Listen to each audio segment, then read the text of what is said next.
Hello again. Welcome to episode 8 of Raw Talkin' It. My name is Titus, aka Andrew. This is Joe, aka Might Be Joe. And we're here to waste your time. That is the one and only goal. Yeah, exactly. So I've been trying to rhyme it in the past, and you said last time that we should come up with another rhyme, and I'm done. I'm just gonna cut it because I can't keep doing this. I can't. I'm not smart enough for this. So I'm just gonna try and make a funny something, or just say waste your time. Waste your time's a good tagline, right? I feel like it's a good tagline. I mean, yeah. Again, the goal is not only to waste. It's to waste our time too. Right, but I could be wasting my time with other video games. I'm here with you because I choose to be. This is true. Well, that's fair. And so if you notice that the stream setup is slightly different right now because we got an art commission for Joe, and I got an art commission for Joe and I to include Joe in, and it's great. I absolutely love it, and shout out to the artist. You can look at our Twitters to find the artist. They did an absolutely amazing job. I asked them last night, messaged them. They messaged me in the morning, yeah, hey, what do you want? I sent them all the stuff. They had it done today, and I was like, holy shit, that's crazy. That's crazy. Yeah, genuinely super impressed. Both with the quality and the speed and everything. They did such a great job. Yeah, so go check out our Twitters and go give them a like or a retweet or something. Just show them some love because they did amazing work. And we're super great about it and sent me all the stuff, and it's just fantastic. So, but this leads into something that Joe mentioned as we were in the pre-show stuff that we were doing when we were setting up, make sure audio was good. We're going to look to get an overlay to make this look more professional and stuff because we're going to hit it big one of these days, man. We're going to fucking right through the roof. It's going to be wild. So yesterday I was, looking around for commissions and stuff because it looked good, and nicer overlay would look good. And I was playing Rune Factory and somebody liked the tweet. And so I was like, oh, we don't get that too often. Let me look. I looked who it is, and they make overlays and stuff, and they followed me, and they do a follow back thing. Followers are always good. Numbers are good. I follow them back. Immediately after the follow, DM. All right. Okay. I'm not that popular. And just immediately trying to sell me shit. I was like, let's slow down. We just met. You gotta buy me dinner first. I mean, come on. This is ridiculous. This relationship is moving a little too fast. It was crazy. So they were asking if I want an overlay and all that stuff. And I was like, you know what? Let me check out your work, and I'll message you some other time. Because it was like 10:30 at night when this was done. Because when we were done streaming Rune Factory and stuff, and then.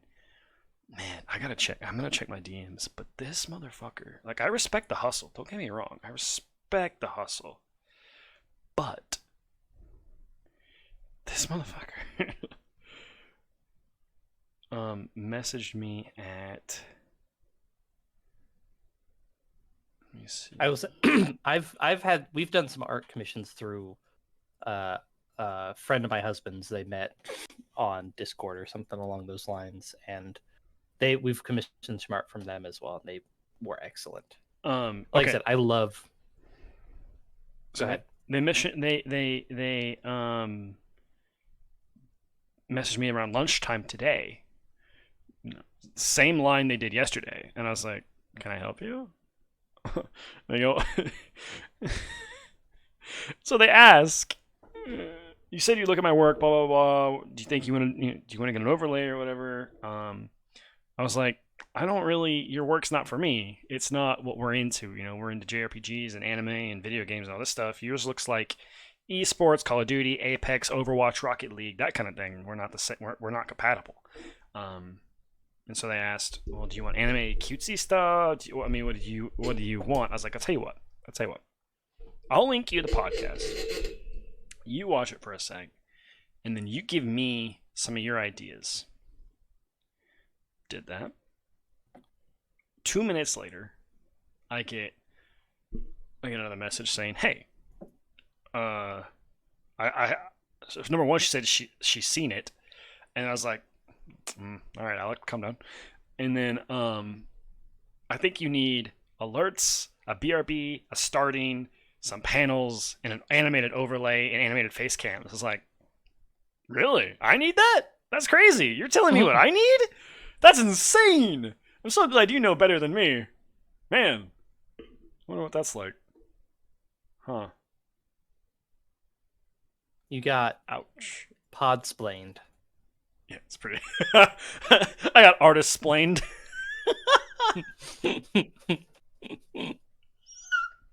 Anyway, so I was like, look, we don't run notifications during the podcast to help disrupt the flow and all that stuff. I don't need a starting soon or anything because I'm getting this chibi art commission. That's going to be kind of our starting card before we get into it. I don't need a BRB. We're not leaving in the middle of the fucking podcast. It's just not something we're doing. And so, I mean, I leave in the middle of the podcast frequently to make a drink, but oh yeah, I have my drink here today. I'm drinking some Diplomatico. I didn't know this shit was that expensive. We'll get to that in a second. Oh, okay. Anyway, yeah, tell me all the stuff that I need. I was like, I just want an overlay.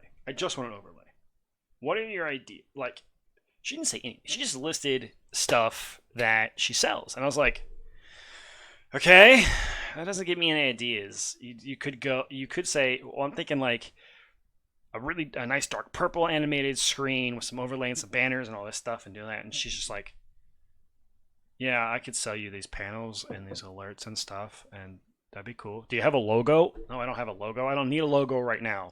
I'm not even getting fucking views on YouTube. I don't need a fucking logo.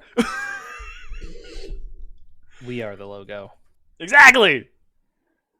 Oh shit, Kitty says we need a logo. We should probably listen. We can get a logo when we have 500 subscribers on YouTube. I was going to say 100 cumulative views on one of our VODs. Bitch. Just set the bar a little lower. I'm going 500 views. Or 500 subscribers. 500 subscribers and I'll buy a logo. I'll buy two. I don't need a logo. You're right. I don't need a logo. That's the thing. I'm not a brand myself. Like, yeah, Titus Stream is the brand, but I'm not sponsored. I'm not selling that shit. Blah blah blah. Now, that being said, if we ever get there, sure, I'll contact somebody about a fucking logo. But we're not there yet. Oh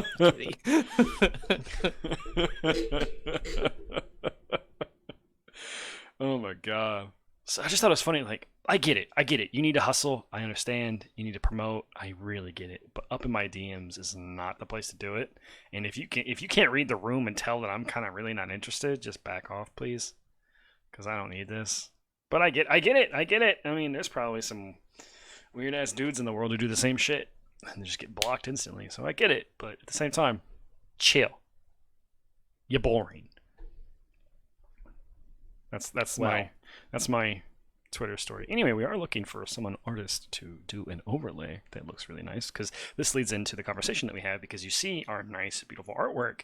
Joe thought it would be a good idea if we could have the overlay kind of be, a JRPG background scene with like a trail and some stuff in the background. I got big ideas and no skill. Dude, me too, man. That's just... Oh, God, it'd be so cool. Man, if I could just draw a hente, that'd be great. I could make so much money. Like, holy shit, dude. There's a market. It's a huge market! And you can charge like $90 for that shit, for one piece of booby art! You can charge a lot more than $90, let me tell you. Fuck. Dude, I don't care. If I had artistic skill, I would draw whatever the fuck. I don't care. What pays the bills? I don't care. Exactly. I could charge big PP bucks for booby art. You could draw every Fire Emblem character with massive honkers. Oh, so just draw. I've had this rant to you before. We've talked about this. Dude, it's true though. It's true. I could. And I don't care. I can even draw the dudes with massive honkers. I don't give a shit. I saw one today where I was like, yet again, you have chosen one of the 3 flat-chested Fire Emblem characters. Like Lucina? like Lucina. Lucina has no chest at all, and there is some. No, she art. literally canonically passes for a man with nothing but a mask and her hair pulled back. But my God, is there enough of? There's enough Rule 34 for that. Woo! But no, I'm not mad at it, dude. Get your money, get your bread. Like, whatever. That's fine. That's cool. It's just not original. In this case, it was Petra, who I guess she's not flat chested. I misremembered. Not really. Her, but she's like assassin type. Like she doesn't like dress sexy. She like so she should run around. Well, basically, what you're saying is she should run around naked so clothes don't disrupt her and don't make any sound, and then she assassinates people. I'm actually pretty sure her her assassin art is actually like just like skirt, small top. I actually do think that's basically put two circles on chest, boobies. Draw the W, the dot, and the Y. Boom, naked lady. You got it. Oh my God. Anyway, I don't know how we got on that topic, but oh my God, if I could draw some Rule 34 shit, you best believe I would be funding some shit with that. Like, I don't give a damn. Yeah, I was totally correct. Yeah, Assassin Petra is wearing very little, but also definitely covers her boobs. So, but like, I mean, you can draw the art to not cover the bits. Like, that's the whole point. What's funny to me about it is that people draw like. Take your creative liberties and reimagine your characters. Like, that's fine. But I find it uninteresting when everybody has the same idea, which is just, but what about big boobs? See, that's the thing. Okay. We're gonna expose. I'm saying they're not breaking any ground. We're gonna expose some things here, and I need everybody to just keep this between the stream and the podcast. I have no idea what the fuck it is about certain material that you can consume that they're just massive fucking milkers, dude. I had to unfollow somebody on Twitter. They're insanely huge. And because they would tweet Xenoblade things, and then every now and then they'd like some artwork where it was exactly that. Well, and I'm just like, oh my God, I can't. This can't keep showing up on my timeline. Pyra got some milkers. Yeah, like, and that's the thing.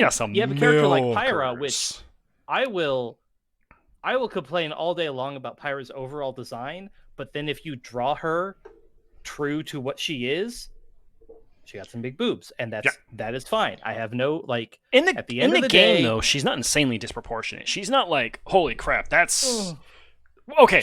Disproportionate for an actual anime character. I'm sorry. I should clarify.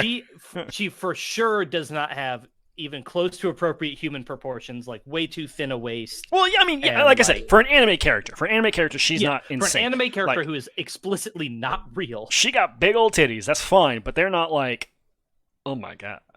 There is some... The camera angles definitely get a little... They get those cleavage shots a lot. They do that anime cleavage shot a lot, which is, again, I have beef with. But again, you draw fan art of Pyra, she's gonna have big boobs. Like, that's just subscribe to Church of Pyra and Church of Mithra. And you know what? That is fine. I think it's Church of Pyra and Shrine of Mithra. Not that I would know. Who knows that stuff? Wait, anyway, say that again. What? Nothing. No, I genuinely did not hear you. That's fine. That's actually fine.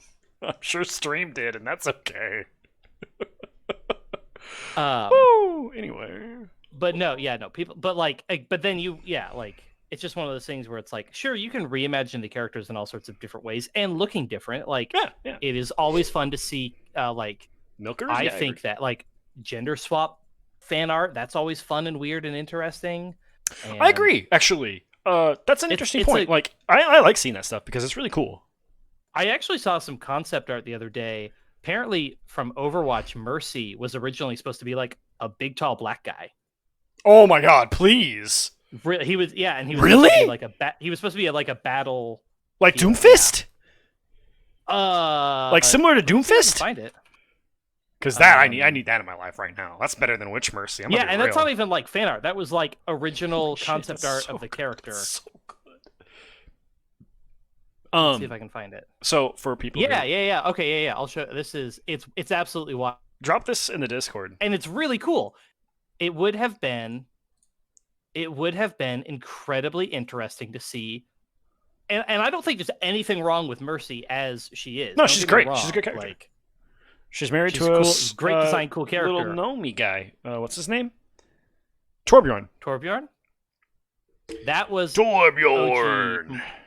That was OG Mercy. Oh my concept. god, he looks so good. It's very cool. Look at his ass. He looks good. It's very, very. He looks cool. really good. That's cool as fuck, dude. That's a really Yeah. cool design. Yeah, agreed. It's I can genuinely okay. very So cool. here's the crazy thing, though. I can see what they did. I can see they didn't scrap this completely. I can see where Doomfist came from. This his gauntlet with. I would not be surprised if they literally. Shit. Like that's crazy. I would not be surprised if genuinely they did a lot of they did a lot of concept art, and they probably Like mix I and would matched. guess they, well, they probably said, what about if let's take this same character design but draw them as a completely different like physical archetype. Yeah. Instead of big giant black guy, it's like small petite Swedish woman or whatever, and they designed a bunch and mixed and matched, and they probably just landed on designs that they liked or didn't like, and that's fine. Yeah. That's totally cool. But this is definitely awesome. I agree. And certainly would not have been mad if this was their like main healer of the game. That would have been very cool. But this character also just being a much bigger build, Mercy is very much about floating around and is very much like swift and nimble and stuff. And that would not translate to this character's physical design very well. And so you can see why when they were designing a moveset, they were like, we realize that what we want to do with this character is going to be like swift and nimble and stuff. And that's just not going to work with this design, right? This is clearly a person who is going to beat the shit out of you with that staff. So it's funny that you bring up the gender swap arc, because I really think some of that stuff is really cool. Whether it's the male character, the female, or the female to the male, I mean, it doesn't matter. I mean, You usually see male to female typically, yes, because it sells. I get it, it sells. I don't care, whatever. Yeah. I'm a big fan of Brawly, big buff, huge fucking dude who screams his ass off in Dragon Ball. Big fan. I saw some art on Reddit that makes me wish Broly was a woman, because holy shit, the art is incredible. Oh, okay, go ahead. Sorry. I'm gonna link. You should also. I'm gonna remind you. We should probably start playing a game soon. As much as I love the artwork, so you can tell the story while you bring up the game. That's all I'm saying. We don't have to. We don't have to. This is crazy good. So, I'm gonna post this in Discord as well. But if you don't know who Brawly is, I mean, he is literally like just a gigantic dude. He's in a gigantic Saiyan. He's DBZ gigantic too, which is a specific brand of gigantic. It has Kale, yeah, but it's not the same. Kale is... That is a really interesting take on, like, a Saiyan, basically. Right. So if you don't know Dragon Ball at all, Dragon Ball Super did multiple universes. There's 13 universes. They have alternate realities that add up to 13. Or sorry, there's 12 universes. Alternate realities add up to 13. So 1 and 12 are related. 2 and 11 are related. So like the circle. It's fucking weird. Okay. So Universe 6 and Universe 7 are mirrors of each other. So they have the same planets. Or sorry, not the same planets. They have the same species, but not necessarily the same planets. So Universe 7 is Goku's universe with Vegeta and all that stuff. So they have Saiyans. So Universe 6 has Saiyans as well. And there's 2 female Saiyans, finally, in the show. Besides Gine, who's Goku's mom. I was about to ask, because I am not familiar with DBZ or DB at all. I did not know if there were female Saiyans. Yeah. There's female powerful people. Not really. And there's actually androids. The only one is Android 18. She's the only powerful female character in the game. Is Frieza a guy, or is Frieza's a dude? Frieza's an emperor. Okay, I didn't know if Frieza was voiced by a female. Well, emperor doesn't necessarily mean male. Voiced by a female. Absolutely a dude. They call Frieza a he a lot. My husband was watching. Apparently, there's a new episode of Yu-Gi-Oh! Abridged out, so that's unrelated. Yeah. I was reminded as I was watching over his shoulder that I still do not know if Mokuba's a boy or a girl. Mokuba's a dude. I know. But as a child, I never ever knew that. I just assumed that Mokuba was a girl the entire time. And so as an adult, I forget which way I was wrong all the time when I see that character. But either way, Anyway, so um, there's some art as I linked in the Discord. Like I said, Brawly is fucking huge. And sure, as Lane brought up, there's female Brawly. They name it Berserker Saiyan, where Brawly has green hair and such, and they tie it to the Grade 8 form that Saiyans have. A little bit of lore there, but Kale, she gets big and burly and stuff. Cool. It's not Brawly. Still not Brawly. It's nowhere near the size of Brawly. She gets big, but she gets like... She's still smaller than one of the characters in the show named Jiren, who's like the strongest fucking dude ever or whatever. Smaller than Topo, smaller than a lot of characters. Brawly is a fucking monstrosity. Huge. Huge dude. And the art that I came across has female Brawly as like very skinny and petite, and I love that like flip. Not only do they flip the gender and all that stuff, is like a complete 180 on what he looks like. It's just skinny and it's hilarious, and I would just love to see that, like, that little frame just turn into a big ass bitch and go fucking a shit on people. Oh my god. the Anyway. favorite one I saw recently and now while I'm telling a story, you can boot up the game. It's already booted up. There- It's already here. There was, when Steve was announced for Smash, there was a bit of a surge in like Minecraft fan art. Really? And Really? yeah, just like in general, It's like just Smash Minecraft, got though. some more. I like, it started on, I guess on Reddit at least, it started being a little bit more visible.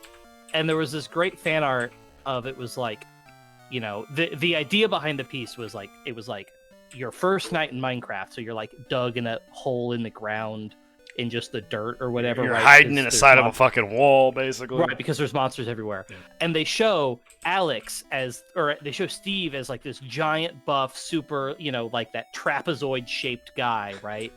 And like holding the wall up. And Alex is like tiny petite woman, like she's got a sword, but she's like just like tiny petite woman standing in this like dirt pit with monsters outside or whatever. And I'm like, they are geometrically the same. They are exactly the same. They are literally meant to be exactly the same. And they drew Steve as this like literally like we're talking DBZ like style of gigantic ripped buff whatever. And then Alex is like in the corner with a sword, please, big tiny, man, petite, save and it's like, me! And I was just like, guys, this is so. Bro, it don't matter. Hilarious It don't to matter me. when it comes to big ol' anime titties. It was so. Oh my god.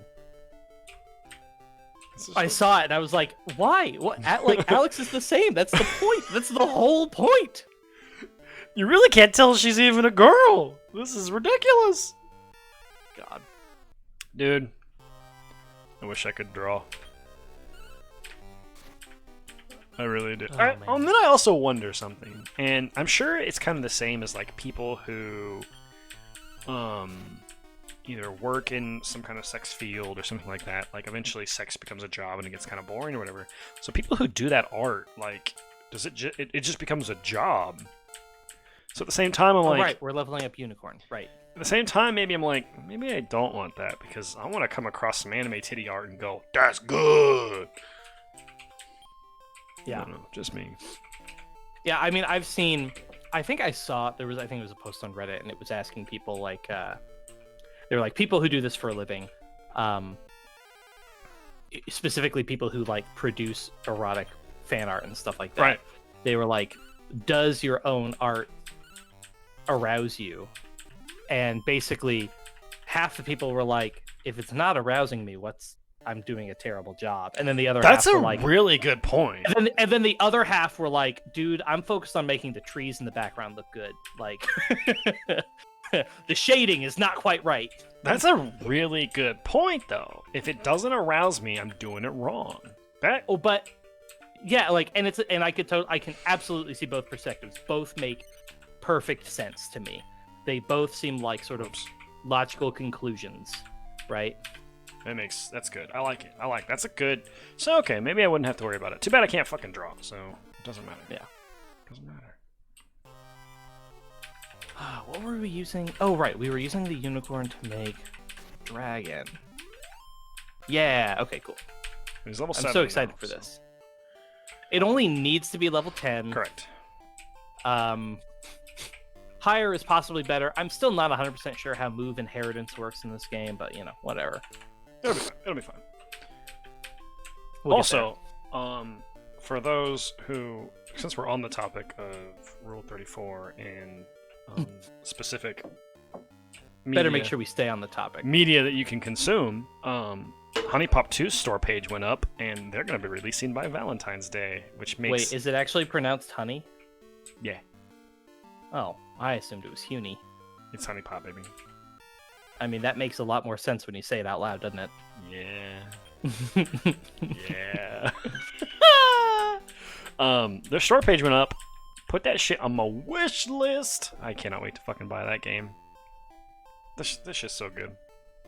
Anyway, do you have something that you want to talk about besides this? I'm going to let you revel in this transition for a couple minutes. Nah, it's okay. It's okay. Q's hot as fuck. I'm not insanely thrilled about some of the girl choices, aka they brought Jess back, and that's stupid, and I don't like that decision, but I don't make the game. What's up?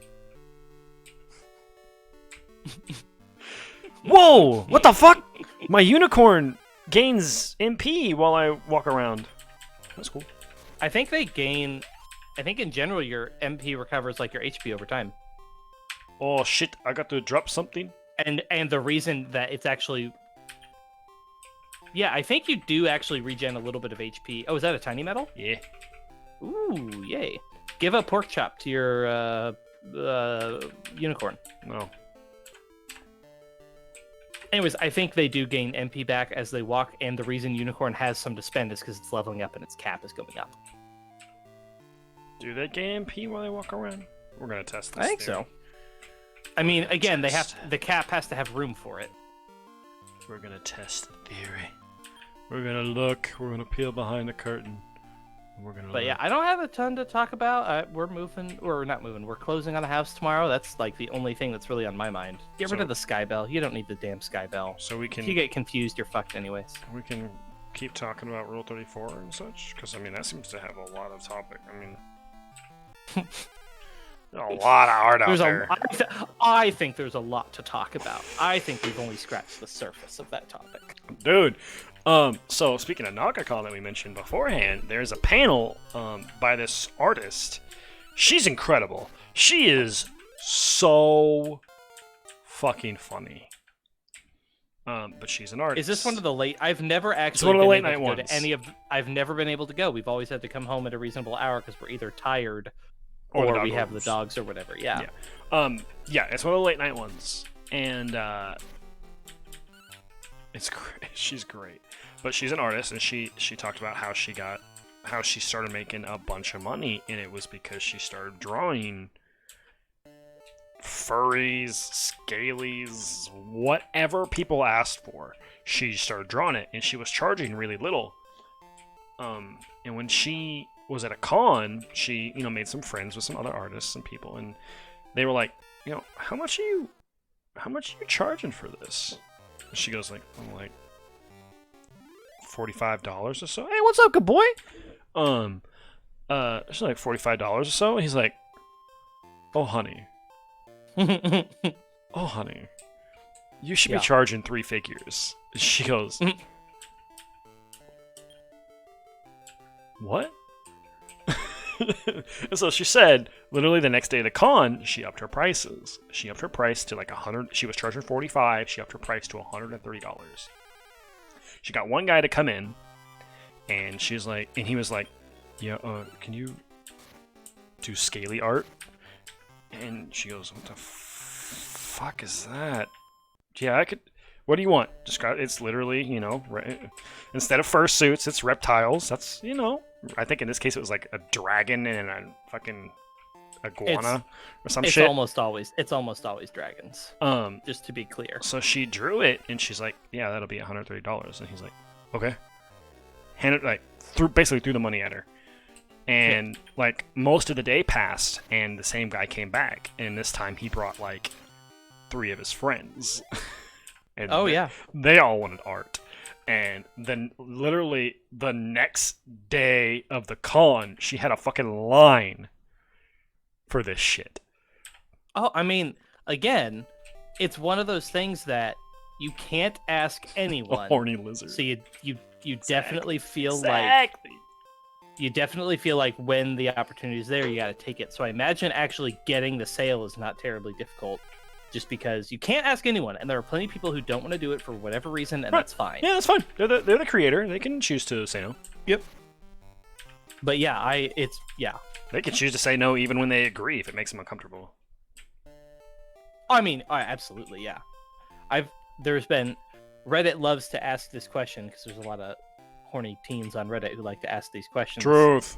And I've definitely seen some too about people that do any sort of like erotic writing stuff. Dude, so that's the same situation. Oh my god, I have so many stories about this. This is crazy. This is fucking leads to the next thing. Oh my god. So, erotic fan fiction is doesn't even have to be. I was not specific to fan fiction. Also, you are clearly lost. I'm going to tell you to look at the map. There it is. I hate you so much. Erotic writing in general is crazy. I remember back in high school when the erotic novels like really hit big. I would go. I hang out with a lot of girls. I was a choir kid and a theater kid because most of the people in those things are chicks, and so I was like, I could sing, I could dance, I could do this, I could see chicks. Let's go. It worked out. I was around a lot of chicks a lot. And so we would go hang out, and we would hang out at like Barnes and Nobles and shit, and they would go to the erotic novel section. And when I would go to Borders, I would sit on the floor and I would read all the Calvin and Hobbes books. The Calvin and Hobbes is so good. Oh my god. Because I didn't buy all of them. I couldn't ask my parents to buy me every Calvin and Hobbes book, so I would literally just sit on the floor for hours reading like. I loved Garfield when I was a Calvin and Hobbes kid. We had a bookmobile that I would always go get Garfield and Calvin and Hobbes. I almost got into graphic novels as a kid. There was a Scholastic book that fair. would have been a turn for you. That would have been something. It just would have been really weird. And there was this graphic novel that I bought the first volume of, and it's called Bone. And apparently it's like very famous, a very big deal. There's like 20 or 30 volumes. It's critically well received. And I bought the first volume and I really liked it. And because I was like a 12 or 13-year-old, I didn't really have the capacity or the wherewithal to like go pursue this thing that I liked. I did say bone. I said bone and I meant it. But yeah, no, it was something that I enjoyed, and I think I still have it somewhere. I should revisit it sometime. Yeah, it's supposedly like a really big deal series. And yeah, I just never pursued it. I have another graphic novel series that I read the first volume of that I got for my birthday one year because I was curious. I was like, I should find a graphic novel that I want to read and try to get into it again. And a friend bought me the first volume for my birthday one year, and I just never bothered to go get the rest of them, even though I absolutely loved it. I really should read more graphic novels because I think they're very cool. They're cool. The other one I was reading that the friend got me was called Why the Last Man, as in the letter Y : the last man. I mean, you already kind of read graphic novels, right? With like web series things. Oh, I do read a lot of webcomics. I do read. Yeah, it's functionally very similar. Why the Last Man is a fascinating premise.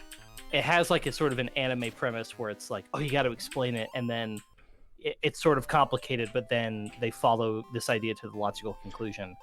And Why the Last Man is the one where all of a sudden, at the exact same moment, all across the globe, every male mammal dies.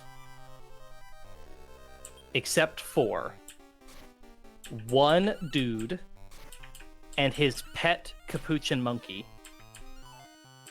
And if you're thinking, oh, this is one of those I Am Legend kind of situations or something where it's like, oh, he was bitten by the monkey. Obviously, that's where this is going. That's the premise. Is yeah, the guy and his monkey are the only male mammals left on the entire planet. But what they end up right off the bat, they explain how he literally just bought the monkey like 2 days ago, and so that idea kind of goes out the window.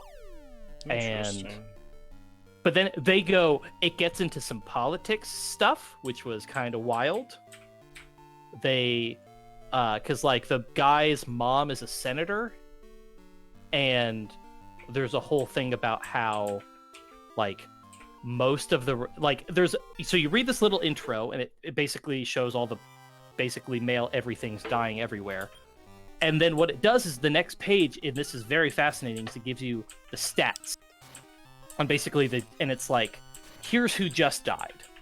And it gives you the stats on, but it gives you the stats on interesting things. So it says like every Catholic bishop. But then it also talks about how like the percentage of truckers who like, oh, that would be an industry that would be disproportionately affected. Yeah. And then it talks about all these, it goes through a bunch of these. That's a very interesting breakdown. It is, and the politics one, which I'll mildly spoil because it's very early on in the series that I haven't even finished yet, is in Congress, the breakdown between male and female in the Republican Party and the Democrat Party, and this was written in like the late 90s, by the way, so this is not commenting on current events by any means. It was either early 2000s or late 90s, something like that. But Republican Congress people are like 95% men. It's not that high, but it's like significantly higher, whereas on the Democrat side, it's like 50-50-ish. And so there's this whole thing where there's this brief little arc where all the wives of the Republican governors are accusing the Democrats of like a hostile takeover of the government in response to this crisis, because most of the men that died were Republicans and not Democrats, and so by far the remaining power. Try to catch the blue bird. Try to catch that blue bird. But yeah, and so that was like a really interesting arc that they take. And there's even a Hillary Clinton joke in there, even though the story's like 15 years old, because Hillary Clinton's been around for a long time. But like, that's a really interesting take. And then they also address some other issues at the time. There's a woman who very early on comments about having a boyfriend, and the main character, who's again like the only guy left in the world, is like, wait, you have a boyfriend? There's another man alive? And she's like, no, he's trans, but he was murdered and blah blah blah. And so like, it's a whole bit, like they go through some really interesting stuff, and I really need to get the whole series because it's absolutely fascinating. That sounds kind of crazy. It's super super cool, and like, it's a graphic novel. You can usually read through them pretty quick. They usually don't take very long. All right, try to give it all the meat you can. If you can get that bird, that would be outstanding. But yeah, it's absolutely fascinating, and I really need to just like bite the bullet, and instead of trying to find the version of it that like matches my that matches the one copy that I have, and try to get the exact matching set or whatever, I should just bite the bullet and buy like a full collection of it somewhere, which will cost more, but like I should just do it so I can finally read the whole story, because it's been done for a long time. Anyways, that's my graphic novel recommendation for today. But I was saying something.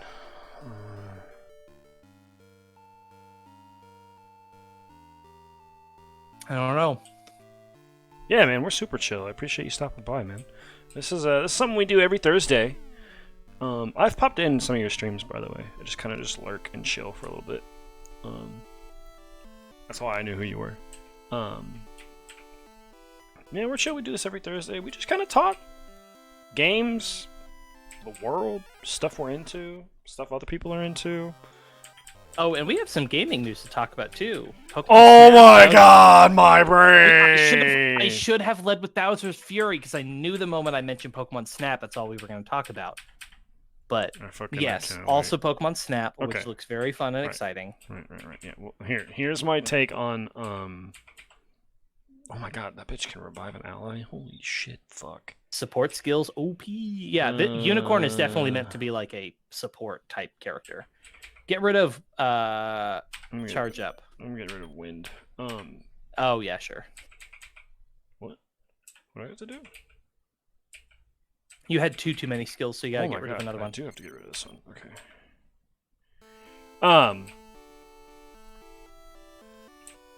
Hold on, before we get way too crazy off topic. Okay. I thought I was gonna say something else about something. Anyway, it was about the erotic novel stuff. Oh right. So a good, I'm not gonna name any names, but a good friend of mine, well, kind of was a friend of mine. His wife is now, there's like an app where you can write erotic material, and she's apparently gotten like really into it. And she like writes a bunch of stuff, and this is news to me, though. I mean, as long as it's a mutual friend, I know exactly who you're talking about. Not insanely mutual. I don't know. I haven't read it. It's my friend more than anything else. You should PM me the name, because I assumed I knew. How about you PM me the name, and I'll tell you if you're right or wrong. You know exactly who I'm thinking of. Oh, do I?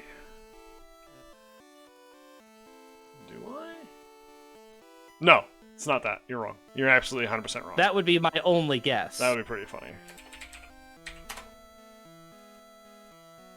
Oh, interesting. Okay. So, yeah, I don't know if any of it's good. Apparently, he says it's good because he reads it and reviews it and I'm such. getting a drink. That's fine.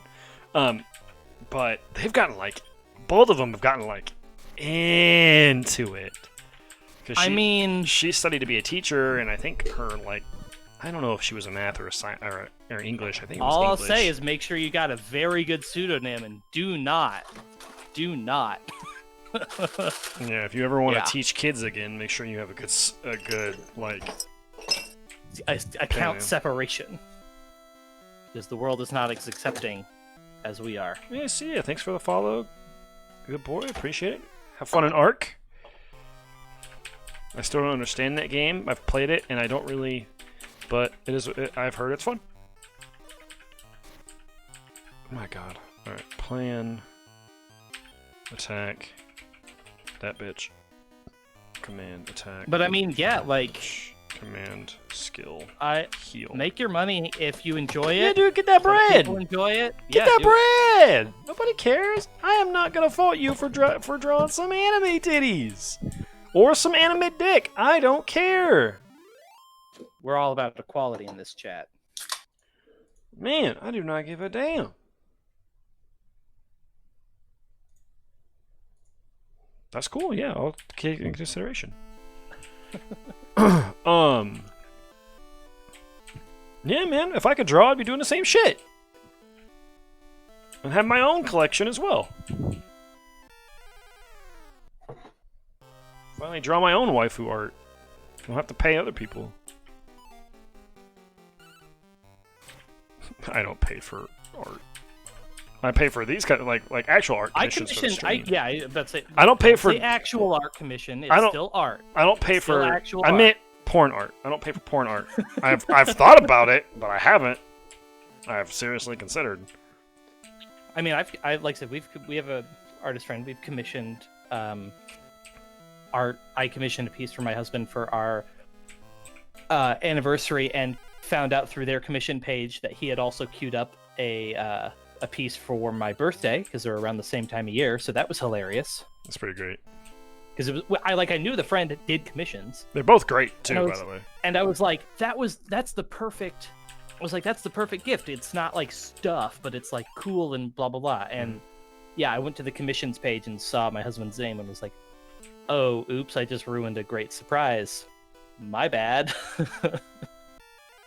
So, but it was still great because I didn't know exactly what it was going to be.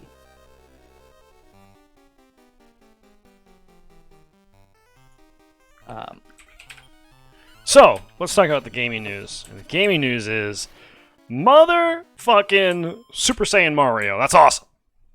Super Saiyan Cat Mario. Dynamax, Mario. Oh yeah, true. Let's just throw all the fucking buzzwords in there. He's not wrong. For those who don't know, Super Mario 3D World Bowser's Fury is coming out soon. A month from whenever the announcement was. Right. It was on the 12th. I think it comes out February 12th. And so that's cool for those who like that. But the real fucking news is we got a release date for new Pokemon Snap. I'm gonna keep you on Bowser's Fury for just a sec. No, I don't care about Bowser's Fury. I think it is very cool that they're taking. It's not just like 3D World is still 2D Mario because it's these fairly linear courses, just with 3D movement. And 2.5D. Odyssey and 64 and Sunshine are like 3D worlds.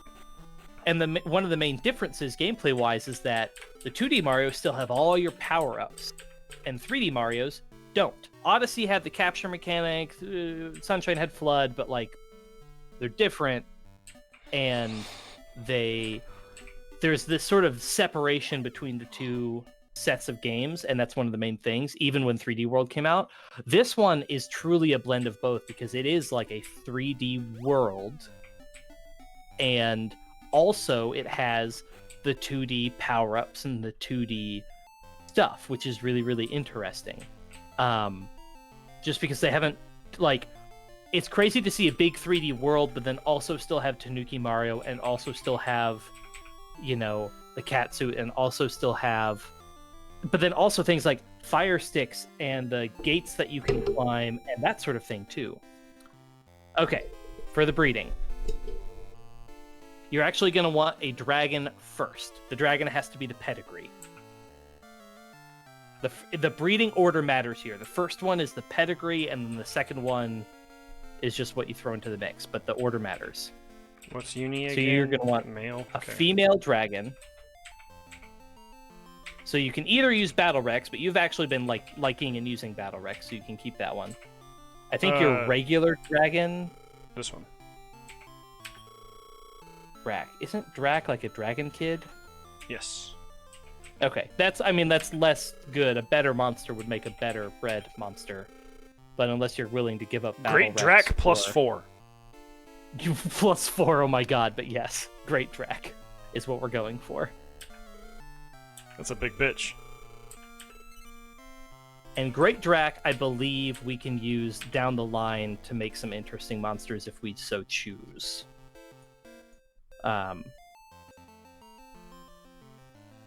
We can make some of the more, like, weird and hard to get. Anyway, monsters. let's fucking talk about Pokemon Snap. We've been fucking mentioning We it. can finally talk about some Pokemon I'm Snap. so excited! I just can't hide it. About to lose control, and I think I like it. I cannot wait. 200 plus Pokemon in Pokemon Snap. It looked like there was still 4 world type things, but there was like a light and dark cycle as well. Like, it looked cool as fuck. Yeah, we for sure saw, I'm pretty sure they showed us all of the biomes. Maybe. I'm not 100% sure. I'm assuming they about did, that. and there will be a light Sure. and dark cycle, so, or even like maybe 3 cycles, because there was one where it was like kind of sunset. It might be 4 cycles if you count sunrise as well. What I So what it's I like saw 12 in a way. what I saw that Arlo, the YouTuber Arlo, I think made a really good point that he was hoping for was that in base Pokemon Snap, there are a few times where you have diverging paths that you can interact with the world and change which way your cart thingy goes. Dude, that bitch is What- huge! Yeah. Sorry, go on. I have absolutely no idea if it's like actually any good, but it's like I'm pretty sure it is. It's like low down the list. Like it has all the basic shit at the top, and then as you get further down the list in each monster category, they get better and better. And Great Drac's pretty far down the list. Well, let's go level her up real quick. But yeah, anyways, what Arlo was hoping for was that in base Pokemon Snap, there are a few times where you can slightly take a different path, but by and large, every run of the same map is exactly the same. Yes. Which is to say that, like, in a sense, it's kind of like you're watching a movie and just Yeah, like yeah, yeah. It's on rails. and I expect this one to still be on rails, but what I'm hoping for is that not every run has all the same Pokemon every time. That'd be nice. I would like it so that sometimes you go and there's a Charizard, and then a different time you go and there's an Aerodactyl instead. It hurts for And completing the Pokedex, though. I am fine with that. But I mean, I feel like that's $60 game, right? Confirmed. It is a full price game. Confirmed $60 game. Over 200 Pokemon. I do have to say, it doesn't sound like a lot, but it is also You're 4 taking- times the amount in the original. yeah, you're taking pictures of these Pokemon in different poses and different things and all this stuff and Yeah. blah blah blah. I do have to say, when I saw some of it, some of the models looked a little unfinished. They might like In need the to go- close-up shots, things don't look super great all Right. the time in the trailer. Yeah, But I don't think we'll be interacting with that many close-ups, so I'm not particularly concerned about it. But I did notice as well, it doesn't look amazing. Right. It looks good, Yeah. but it doesn't look. It didn't blow my you mind. sent a screenshot earlier today, and it's like it was with an Apom, and it had like 4 different poses, and each pose has like a star rating. That's fucking cool, dude. I'm for it. I want this. I love the idea that there are like specific.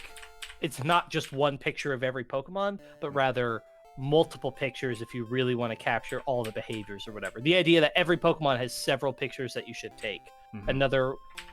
Because doing that, you're already going to be replaying the levels over and over anyways. Oh, I'm gonna And replay if- the shit out of this game. And if they make it so that not only are there different Pokemon every run, but you also have choices on routes to take, so that you have to consciously choose which things you will and won't see. You have to I go in to the map going, okay, I'm going this route to get these Pokemon. The idea that basically, yeah, you're gonna have to redo these anyways, not just because you can't take amazing pictures of everything the first time, but also just because you want to see specific things this time. In the original game, you could only take like X pictures per run anyways. I think it was Ostensibly, you were running out of film yes. because the game was made in the 90s. I mean, for when it I think came it was in out, the 90s. It might have been 2001. Let me look. it might have been 99. Pokemon Snap came out in 99. March 21st, 1999. So yeah, ostensibly you were running out of film Yeah. or something along those You're lines. running out of space to save these things. Yeah, because a camera can only hold 30 pictures. Yeah. A digital camera? So, it can yeah, only hold 30. To put this in perspective, I had to Google this earlier. There was 63 of the 150. Well, 151, because Mew is in the game. Oh, Mew is in the game. You're right. Yeah. So 63 of the 151 in the original Pokemon Snap. We're gonna have over 200. They didn't say just 200. They said over 200. I'm guessing probably like 225, 200 in teens range. I'm you guessing know. it's going to be about 4 times what the original had, give or take. Yeah. Probably more take. That's a but, lot. I mean, that's a It's a lot. lot. That you. I mean, like- especially if they cram them into original game had either 4+1 courses or 5+1, because one's just Mew. So you have And- you have the beginning course, which is like the beach. You Beach have course. the next course, which is the cave. You have the next one, which is the volcano. You have the jungle after that, and then you have the waterfall. So you have 5+1. I see. Let me look. Oh, you could 200. take 60. You could take 60 pictures per visit. Oh, Yeah. Wow. Yeah, it was. Beach, tunnel, volcano, river, cave, valley, and then rainbow clouds. It was actually 6+1. What? So maybe they didn't actually show us all the Excuse me? biomes. I- Beach, tunnel, volcano, river, Yeah. cave. That's what I considered. Oh, the Valley. cave! I forgot the cave with Ditto and Muck The- in Articuno. Fuck me. I Fuck remember that me. one as being the one where you get Zapdos and the ghost Pokemon. Tunnel is Zapdos. Cave is Articuno. With Jinx. Oh, the maybe Jinx you're are dancing. Yes. Okay. Yeah. Okay. So now let me look. I'm gonna look up the trailer for New Pokemon Snap. It looks like they only There's showed a 4, screenshot that has. but it could be 8. It could be 8. There's a screenshot at one point that shows like all of the that shows all of the biomes, like it's like a cross section of all of them overlapped with one another or something. So let me look real fast and see. I'm gonna look at that trailer again. Sorry, I just saw there's a video on YouTube I had to send to my husband that we've been waiting to be posted for a while. Why is it so hard to find I love a that. trailer from the official damn channel? I love that it's coming out the day after my birthday. That makes me big happy. Okay, so here we go. There's a shot where, like I said, they have a bunch of biomes sort of layered on top of each other in this picture. I see, assuming these are all different biomes, which I think is a fair assessment. I see a foresty one. Right. I see an actual like sand dune desert, which Yep. is not something the original had, which No. is very cool. There's another beach one. I bet Flygon's gonna be in this game. Oh, please. Just saying. I fucking love There's Flygon a so lake much. that shows. There's a lake that shows Swanna. Mhm. There's And some type of beach Proplio? nighttime. Huh? There's one where it's just pure water and it shows Proplio. Oh, yeah, or Primarina. Oh, Primarina, right, sorry. But no, I see a nighttime beach that shows an Executor in there. Right, see, there's like a night and a day cycle. There's very possibly... Now, it is also possible that there's a map where it's just always nighttime and a map where it's just always daytime. But I love the idea that the different maps have different times of day. It'd be really That would cool be very, very if cool. you could throw a light ball to get them more illuminated so that you'd have to take better pictures. Dude, my fucking brain is going crazy right now.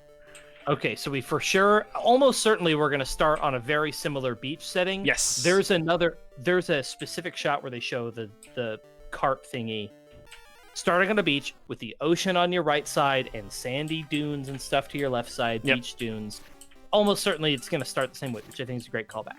So they show a beach with a bunch of drift blims over it and a gastrodon, I think? Not even a Lapras in the background, but oh no, that's Lapras. That's Lapras. Rocky Jungle. Okay. Think Farron region from Breath of the Wild. Okay. The like southern jungly area Yeah. with mountains. Then, and that one shows Toucanon and Pikipek. Yes. Very underrated Pokemon from Sun and Moon. Toucanon is pretty good. Next time I play Sun and Moon, I am using Toucanon. I think the only reason I didn't is because I've used Chatot before, and they were very similar. Chatot is similar. We've got... This one looks like it could be the same region. I see a Wooper and an Apom and a Boonsweet. But I also see a Pikipek, so that's probably the same region still.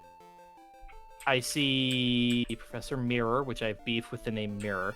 I see a Cherry Blossom Grove with Sawsbuck and Deerling, which is very cool.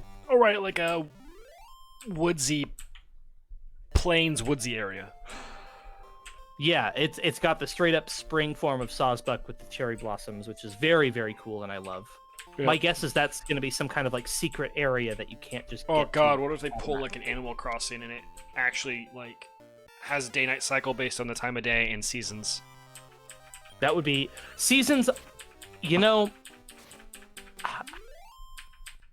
except in Animal Crossing, I don't like seasons. Because you know what? What if they do? Seasons are long. Yes, they are. I don't want to play this game for a year. I mean, see, this is a game though where it's not really meant to be just binged and played. You play it a little bit at a time, but we're gonna fucking binge and play because it's great. Right. There's a foggy forest and like a shift tree jumps down. There's the... Oh, okay. I think there is going to be a day-night cycle because in that shot I was talking about earlier that showed all the different biomes sort of superimposed in the same shot, there was the sandy dunes and it was very clearly daytime. Yeah, And later in the trailer, there's sandy dunes at night and there's some Scorpy walking around. Yeah. The sandy dunes area looks amazing. There's the Primarina. It could be the base beach. It could be a dedicated ocean level. Yeah, see, that's the thing. Is it a beach or is it an ocean level? So we could have upwards see another of like nighttime. 10. Yeah.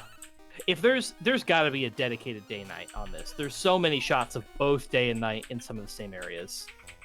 I guess night makes sense because then there's this whole cinematic part about and if you read the description, they show this Meganium and it's like glowing. Yes. And they talk, and the whole thing is there's like a glowing Pokemon phenomenon that you're trying to solve. And so it makes sense they would need to have some nighttime stuff because you're going to be able to see the glowing Pokemon better at night. I sure frickin' hope so. Ooh, there's a Sharpedo in the, there's a little collage at the end. I see a Mantine and a Sharpedo and a sleeping Onyx? It's kind of neat. Throwback to the sneak. Beautifly. Yeah. This is going to be very, very cool. I'm very excited. Very excited. I mean, I will say I'm genuinely excited for 3D World as well because I did not play the original and I even owned a Wii U. So like, so you're gonna go ahead. You're gonna go ahead and buy Bowser's Fury. It's a comp. Yeah, we're gonna buy it for sure, and it's also really good co-op. So my husband and I will probably play it together. Because neither of us have played 3D World. I need to play Haven. I have 2 PS5 controllers, so I can finally play Haven. I need to play Haven when it comes out to not the PS5, or we finally get a PS5. Hey man, you should take that rib. There's gonna be some in stock tomorrow. We're so not thinking about it now. You got bigger things going on tomorrow. Yeah, we got bigger things. Certainly tomorrow, but in general, we got some stuff we gotta do. All of a sudden, I have no money. Yeah, that's gonna be a big part of it. Yeah, it's unfortunate. And then a year will pass, and you go, I have money again. It's fine. Oh yeah, it'll be fine. Let's see here. Until something breaks, and you go, oh fuck. Oh, other gaming news, I suppose, and I don't think we talked about this today, but the YouTube channel Game Explain. Oh, you mentioned this today. Shit. I don't really. It's going through some shit. I know like of the YouTube channel, but I've never really watched it, so I don't really care. But so pay your people and stop being a dick. Basically, the channel is mostly Nintendo focused, though not exclusively. Mostly. But mostly. They make a point of covering basically every single mainline Nintendo game that comes out, but they also covered lots of other things too. But they were always really well known for, one, churning out videos really soon. They would produce these like analysis videos and these like in-depth trailer pick-aparts where they try to figure out the story based on a trailer. They went hard. They very clearly were really committed to putting out videos very, very fast and very, very pretty comprehensive videos too, as well as lots of reviews of mainline games, indie games, all sorts of stuff. But basically it has come out of the woodworks that the main guy who sort of heads up the channel basically was not just running a tight ship, but being kind of authoritarian, basically, and way overdoing it. Cheater. Give that to your great Drac. It changes their personality. Yeah, I was gonna say make your Drac a cheater. Nah. I like him as he is. He's born this way. They basically apparently there was everything from all the staff would have to remind the guy running the channel to pay everybody on time. That's so shitty, dude. And that's, in my opinion, by far the biggest, dumbest sin. And he would apparently, pay your he would people, dude. Get mad when people he'd be like, but you remind me and then I pay you, so I don't see what the problem is. You're not paying them on time. No. Some people may live paycheck to paycheck and need that money right then.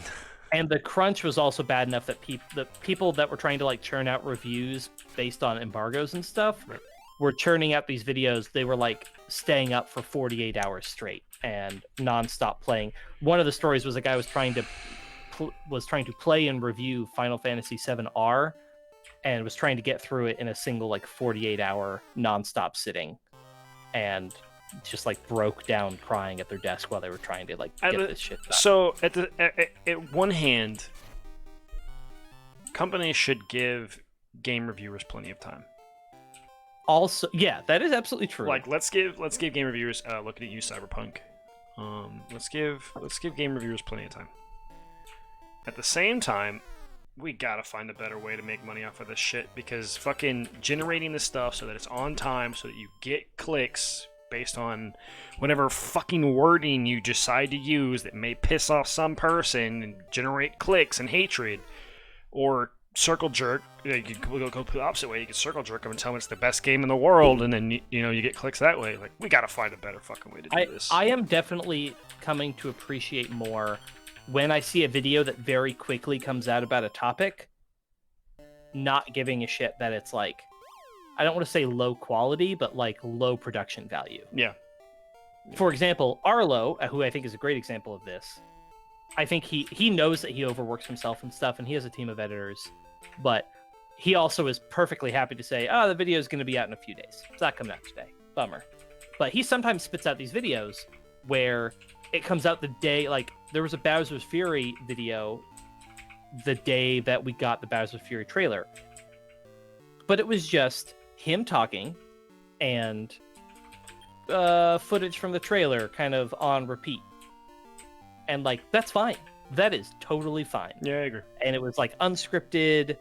Yeah, and that's great. And it's also especially great because on Arlo's channel, he's the only guy. It's just him. He's got editors, but, like, on-screen personality, just the one guy. So it makes sense that he has total creative control. Whereas Game Explain had, like, several people, and they were getting paid, like, hundreds of dollars a month total for churning out videos per week. And hundreds of dollars a month? That's it? Yes. That's terrible. And they were apparently, when they would have to go and fly and cover like things like PAX and E3 or whatever, they were apparently not being compensated for travel expenses. And yeah, it was all sorts sorts of bad. And Let's unfortunately, take a look at Games. So they have 1.25 million subscribers. That's part of the reason they all left and they're making their own sort of new channel thing is that all the main people on the channel had access to the analytics. They knew how much the channel was making. And once they all started talking about how much they were getting paid, they realized that it was not even close to fair. Channel generates... It's huge. It's huge, but it looks like it looks like they churn out a video a day. It is worth noting that in the last couple of months, basically every major personality on the channel has left. Right. It looks like they're churning out a video a day. Yeah. Right now. It's literally a video a day. Might be two. And not necessarily short ones. Either. No. If there's a new game that's out, like a Paper Mario they have game, a couple a couple that are 2 to 1 to some that are trailers, and then they have some that are 30 minutes to an hour to 45. So they have a little bit of everything. And I'd say the average views on this channel is probably around 45,000 people. 45,000 people a day are looking at these videos, and you might have sponsorships, you get ad revenue and what have you.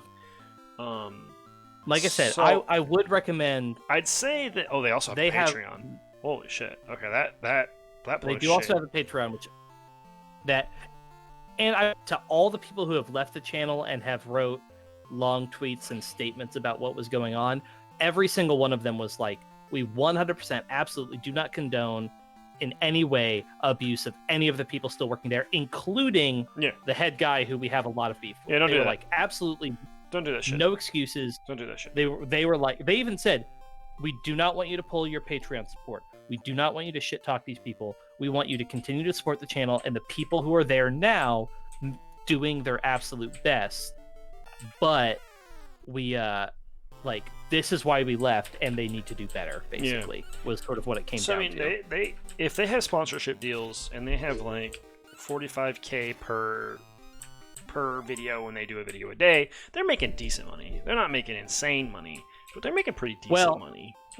Right around when Age of Calamity came out, there's a stream of about 7 or 8 videos that have Age of Calamity, and several of them have over or close to or over 100,000 right views. But I'm taking an average on what they do, because they have some of their videos are 5K or 17K views. They're really not.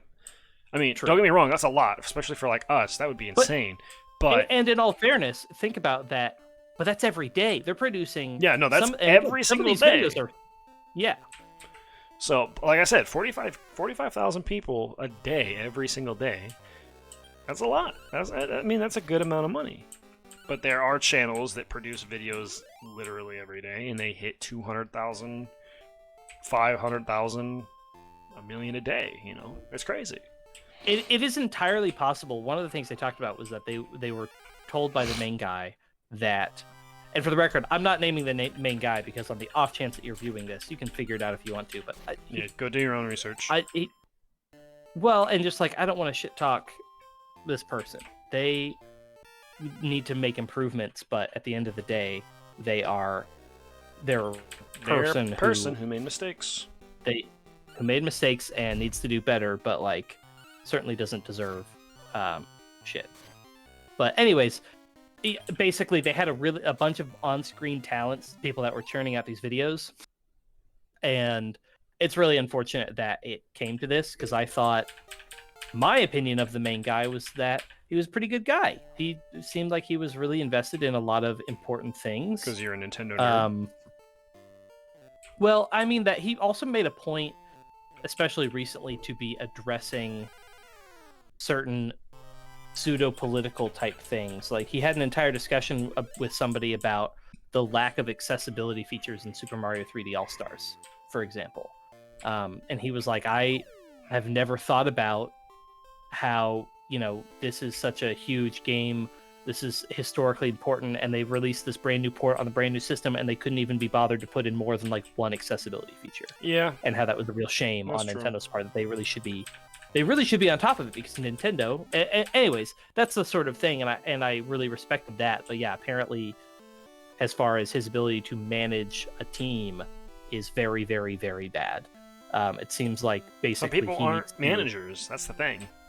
Some Some people are really good workers and not managers. It happens. He pretty clearly, and he talked about, like, I remember in one of his videos, he put out something that I think was about 3D All Stars, where he's like, I've been up for 36 hours, and it seems to me like he's the type of person who is willing to work themselves to the bone without realizing that not everybody else is, should, or can be that way.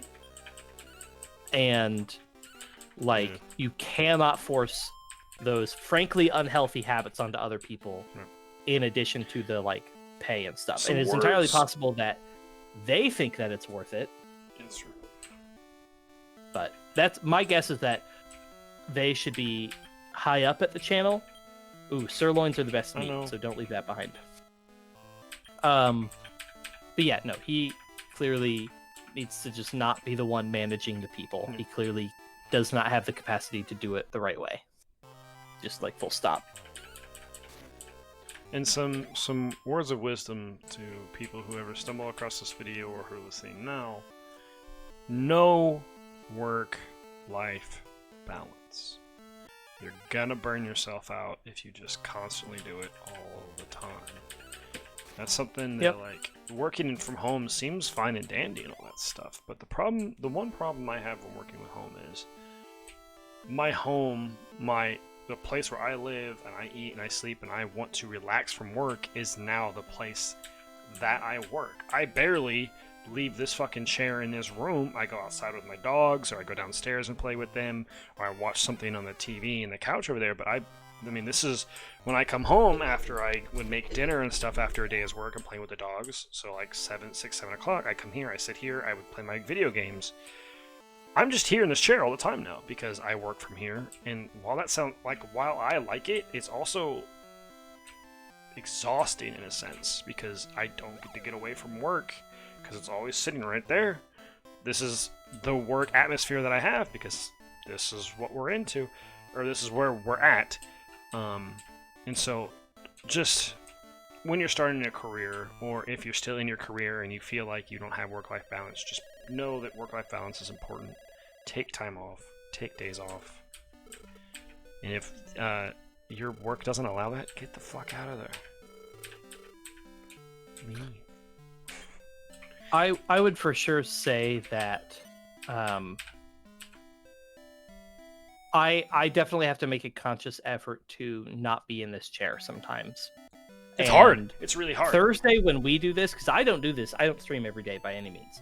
And so I have to make a conscious effort to be like, I'm just going to, like, when I'm making lunch, and I'm just sticking something in the oven, I'm gonna stand around in the kitchen because I need to be on my feet and not in this chair. Yep.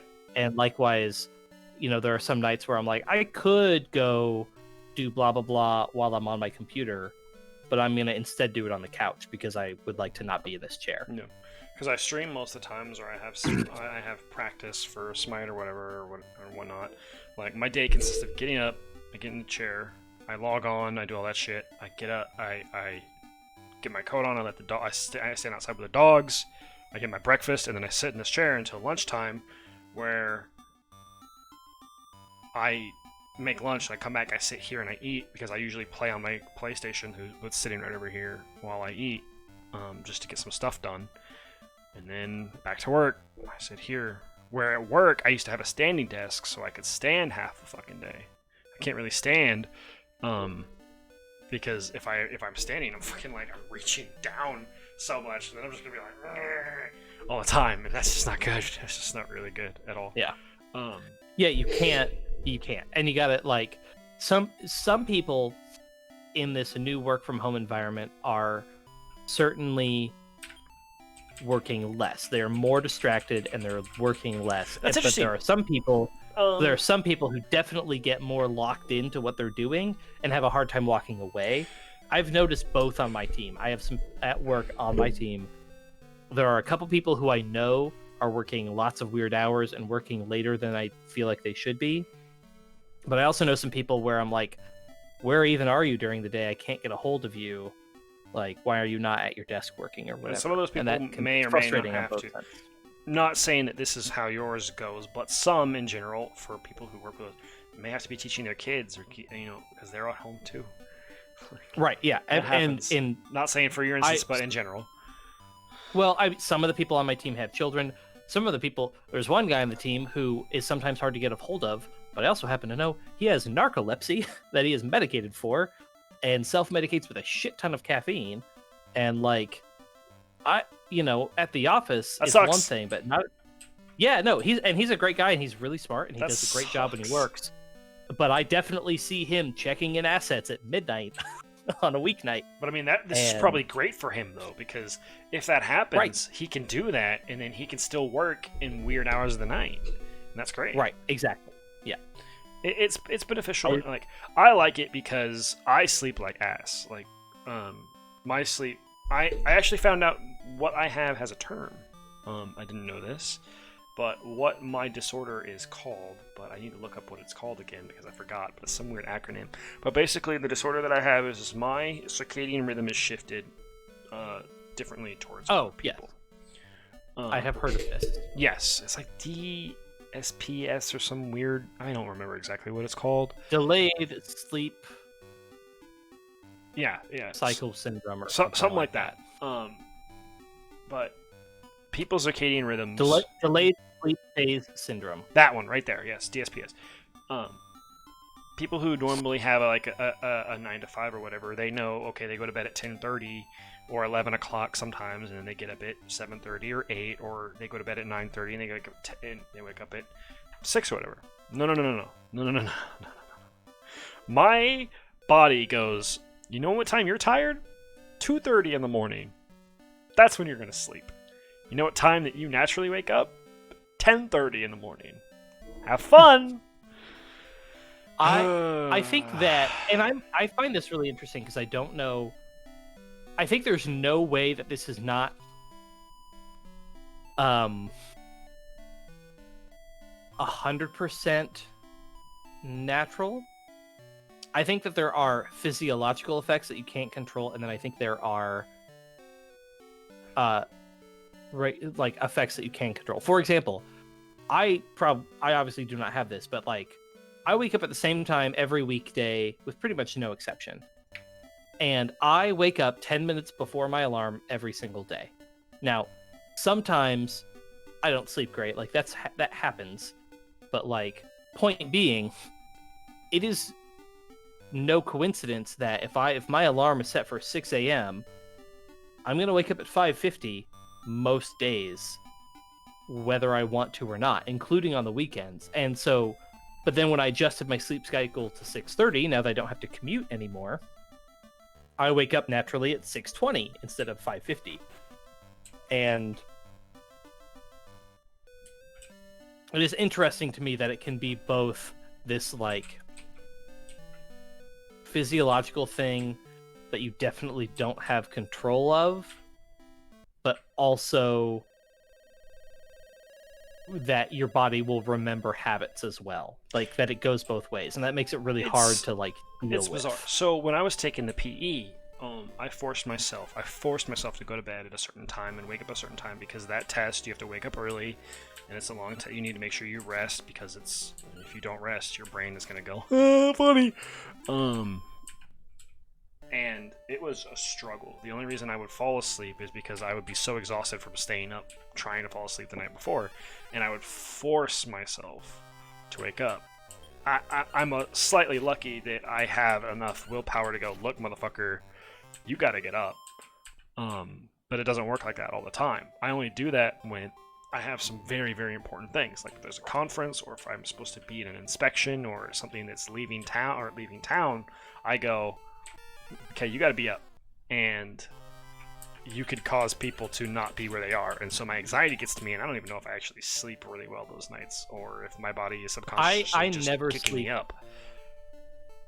I personally get very anxious Yeah. around travel. Yeah, me too. And even when I know it's going to be fine, even when I know it's no big deal, I have a really hard time sleeping around travel. This is the mental health portion of the podcast. Right. Yeah, I basically never sleep well the night before any significant travel at all. And it will be in part because of the stress of making sure that I have packed everything and don't forget everything and all that jazz, and not being late to the airport or oversleeping or whatever. Yep. But then it's also that anxious because I'm excited because I'm usually going somewhere that I like, or I'm nervous because it's for like work and I have some big blah blah blah. Yep, same thing. And so I did that. I did it to try and reset my sleep schedule, and you think it would work. And as soon as I didn't have that important thing to do, my body goes, "You're back onto where you were." And it usually takes like 2 weeks to set a schedule, is what they say. It says 2 weeks to set into a habit. I did it for a month, and as soon as the test was over, my body goes, "Hey, remember that 2:30 to 10:30 thing? Guess what you're doing, Chief?" Yeah. I think there is a reason why for me, and I know friends that can't do this, I do not snooze alarms. When my alarm goes off in the morning, I'm up. I do not. Never. I snooze it for like half an hour because I just can't get up. Option 1 is I just get up. Option 2 is if it's like a weekend, I get up. In my case, it's usually during the week I get up at 6:30. My husband gets up a little bit later than I do most days. Sometimes same time, usually a little bit later. On the weekends, if neither of us have commitments, I'm still up between around 6:30, maybe sometimes 7. But then I will usually wake up, and then the dogs will want their breakfast and stuff. And so on the weekends, I get up, take care of the dogs, and then I feed them, I let them out, I let them back in, and then I go back to bed for another hour or whatever. Yeah, that's what my wife does. But yeah, not ideal, but that's what she does. I'm gonna be awake anyways, so let's just do this thing. The thing I have definitely learned is if you have to get up in the middle of the night to go to the bathroom, leave the light in the bathroom off. Yes, I usually do. Turn that light on and you are awake. You turn that light. If you leave that off, you can get back to sleep. I usually leave it off. Oh, this is a small map. Yep. There are some times though where my dogs will wake me up and my brain goes, there's 2 parts of my body that go, okay, you're up. Let's go ahead and try to get up. And then the other part of my brain goes, you've been asleep for 4 hours, motherfucker. Go back to sleep. And so that's always a struggle. But sometimes I will get up and I'll walk around and I go, oh, I could wake up. But I know when I've even noticed too in the mornings where I wake up, on the weekends and stuff where I don't have to be awake right now. If I wake up and and like feeding the dogs and letting them out and whatever, if I play games on my phone where I have to think at all, Yep. I'm awake because my brain is engaged. That is so I have to make a choice to not do anything that makes me think too hard. That is actually kind of what I do. Is I'll immediately grab my phone and I'll turn on a video game or a mobile game or whatever, just so that my brain goes, okay, this is something that you like. You're interested in this. Let's start getting up. And it requires you to think. Yeah. And that's how I start my morning. My alarm is set for whatever time, and then I usually basically play on my phone for 10 to 20 minutes, and then I go brush my teeth and get in the shower and do all that jazz. You morning shower, fucking weirdo. My husband has officially swapped to showering at night while I shower in the morning. So interesting. That's been actually. interesting. Now that we're in this working from home, and because I work for the government, I get 2 breaks. I get a break at 10 o'clock and I get a break at 3 o'clock. Typically, you get a 20 to 25 minute break for every 4 hours that you work. So I like to take showers in the mid-morning. It's wonderful. Oh my god, it's so good. I get up. I mean, that's log why in. I like working out during the day. I check my emails. I do all this stuff. I get situated. I get my work up ready for the day. If my boss has anything or I have a meeting with my boss, I usually get that stuff out of the way. I get up, take my break, take my shower. I come back. I'm ready to go. I am also typically a night shower person, though. If we're gonna take when I prefer, I prefer to take my showers at night. Mystic nut. I showered at night in high school, and then at a certain point I transitioned just because so often I would have to get up and go somewhere early for some extracurricular thing or something that I just made it the habit, and I've stuck with it ever since. I like night showering. Just something about going to bed clean is nice. It's like the same thing. I feel there's some research that shows that if you take a warm shower an hour before bed, it messes with your body temperature in a way that makes it easier to go to sleep. That's why I like showering at night. I don't know. Yeah. My husband also has trouble getting to sleep sometimes. He's started taking melatonin recently to help. So I've done that. It does not work for everybody. It works sometimes and it doesn't work other times. And when when it does work, sometimes it gives this feeling where it knocks me out. It just, I'm done. I'm out. I can't do anything. And then there's a point in time where my brain will start to wake up, but my body just can't move, and I do not like that feeling. And so I just don't like to take it. But sometimes when it's really bad, I will take it. We are not getting as much experience as we used to be getting.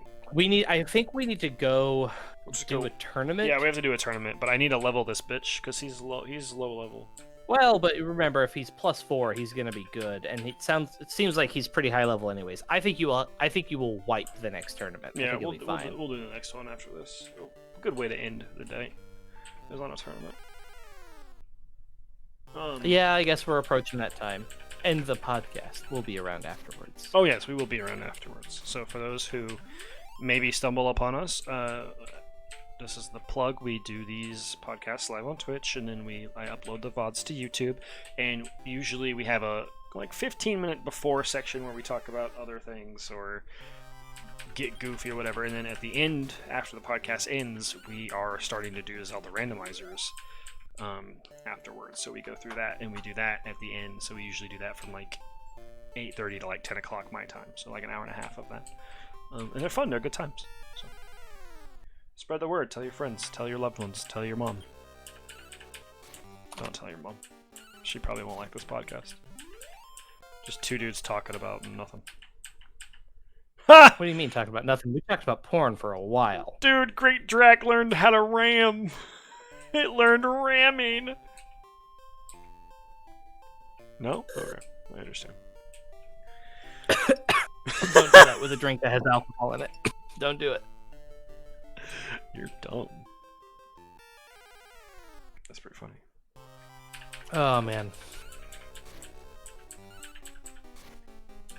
Oh, my goodness. I think that's...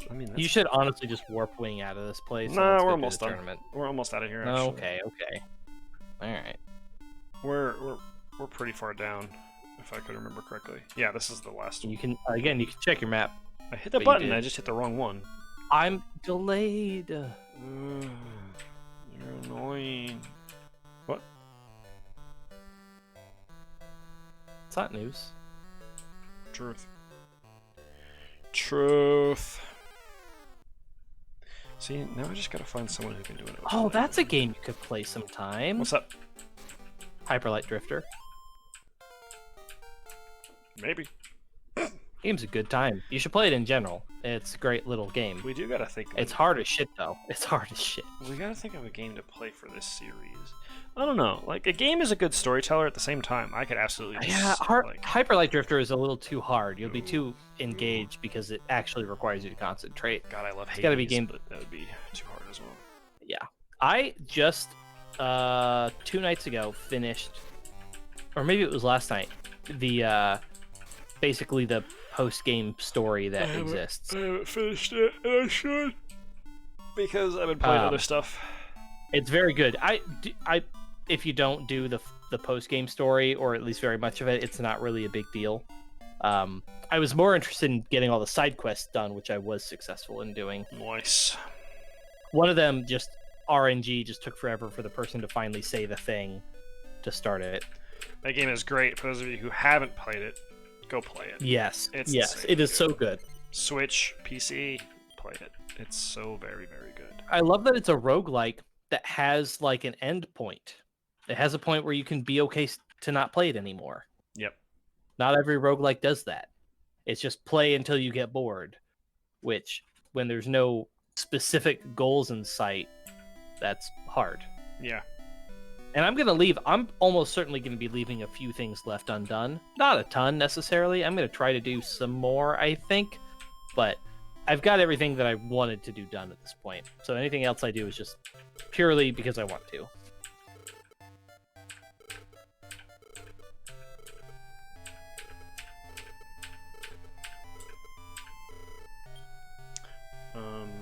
C-class. Here we go. Oh, it goes all the way up to S, yeah. Yep. We have to do 3 matches, though. Which is rough.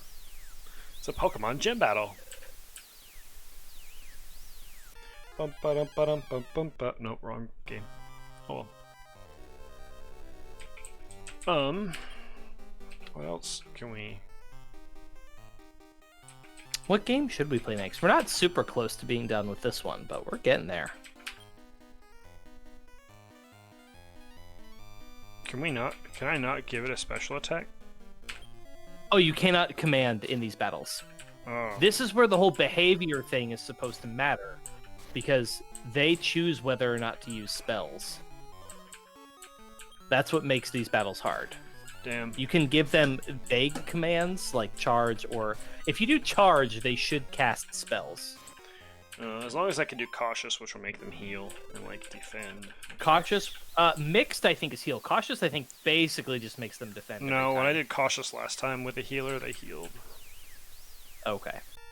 It's only if they're a healer, though. I think if it's... But yeah, in general, these fights, this is where the whole personality thing is supposed to come in play. But of course, if your monsters are just super over-leveled, it's just not hard. Yeah, this is not very difficult And you can right just... now. We might be able to just go into B. Your Centaur is almost dead. Oh, is he? Oh, he just Only got 12 health. He just took a hard hit then. Okay. Yeah. You're still probably fine, but like, yeah. And square slimes. Alright, so let's... Rock slime monsters. Let's do... Fox slime and rock slime. A special attack. Let's do Great Drac should probably be cautious. mixed, and let's do cautious. That's a lot of damage. 97 is pretty crazy. Yeah.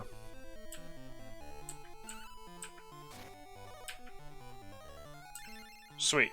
We healed. Whoops, I hit fight instead of plan like a big fucking idiot. They'll still use their... They can still cast. Oh yeah, they're still doing the same thing. Okay, that's good. Plan. Charge. Charge. Cautious.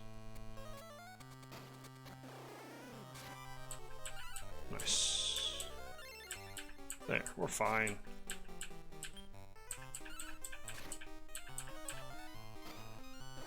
You also don't get experience from these battles, I don't think. That So makes if me they, big sad. so if you die, it doesn't matter. Like if any individual monster dies, it's no big deal. Fuck. Hey, we got it though. We're done. Easy. Oh yeah, now we have the Room of Joy. Spring and joy. Alright, we're gonna save it there. We'll kind of wind it down for the rest of the night. Here. We'll leave the nice, glorious music going, but we'll go ahead and put our art back up. Nice little ending card, don't you think? Oh my goodness, we have an ending card now. Though I can actually... No way. I can see the game 1 pixel to the left of your ending card. Oh, can I? Did I mess up the thing? There's 1 pixel of like game. Where? I can see the animating pixels on the left. Where? By the tree trunk. What? You have to look at the live stream. Oh my god, I can't see it. Okay, let me look. There's 1 pixel between the blue and the trees, and right by the trunk, it's like changing because that's clearly where somebody is standing. Really? Oops. Definitely for sure. How about now? Nope. You just minimized the game though. No, I did not. Oh, okay. Did you close the game? Nope. Game's still up. You can still hear the Okay. music. Uh... No. Oh, if I turn it all the way up, yeah. Yeah, game's still. Fuck, dude. Could you really? That's funny as hell. We'll figure that out. We'll figure that out later. It'll be That's fine. It'll be fine. Doesn't matter. Oh, what a productive episode, man. We talked about anime titties. We talked about Pokemon Snap. We talked about mental health. What a day. What a day. What a podcast. What a whirl of emotions. Hey, but we didn't get too political this time, so that's fun. Oh, we got real Because- political last time. Yeah, but well, I mean, For- there was a lot going on. I mean, there's a lot going on now still, but we've kind of just let it go. Do your own research. Be smart. That's all I have to say for you, Captain. Man. Oh yeah, the president-elect revealed the COVID response plan. I wonder how that's gonna go. I was gonna try to read that article while we were streaming, but I was distracted enough, so I didn't read We it. probably should read it and see what's gonna happen. Did you stop recording? No, we have not stopped recording just yet. We are just chilling. Oh no! Oh no! We're just hanging out. We're being political. Eject! Eject! What? Who are we ejecting? Oh man, I don't know. What are we ejecting? I don't know. Us? I don't know either, man. I don't know either. Oh well. We'll probably end that for the night and hang around if you want to see some of this other randomizer because it's a lot of fun and we appreciate everybody who has hung out. Tune in next week, right? Are we still doing next week? I don't see any reason currently that it won't happen. Okay, though, perfect. You know, maybe we'll see. We'll have house stuff, but like, If not, we're gonna try to keep as much of that to the weekends as we can. Maybe I can grab Crazy Boy or something. Because he should have a Discord, maybe. Hopefully. Probably not. Yeah, I appreciate it, everybody. Subscribe to our OnlyFans and our Patreon. For the Patreon.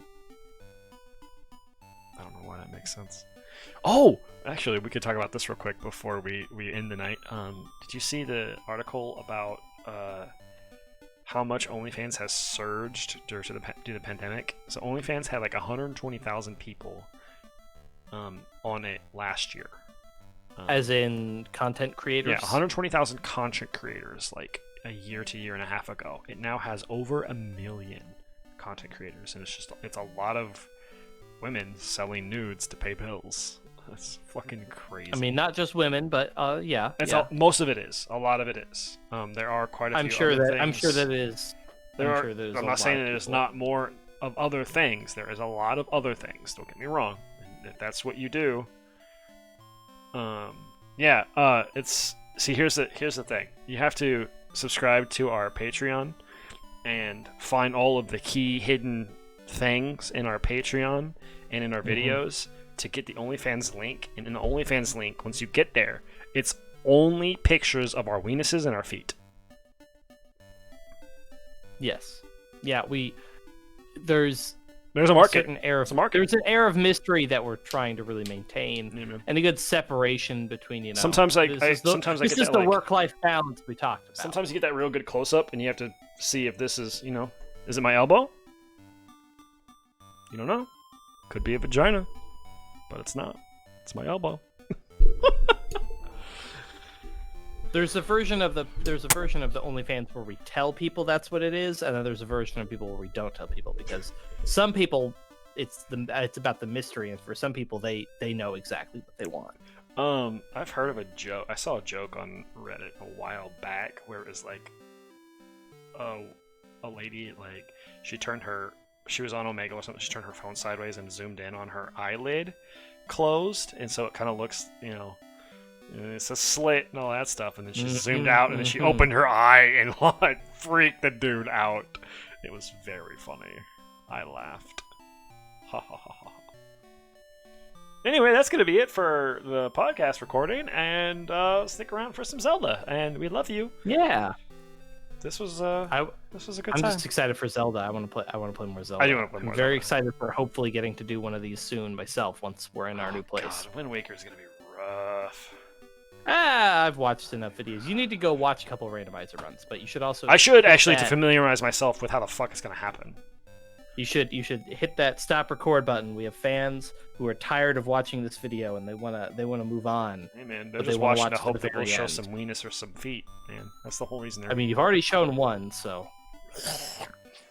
All right, thanks everybody, and we'll catch you next week.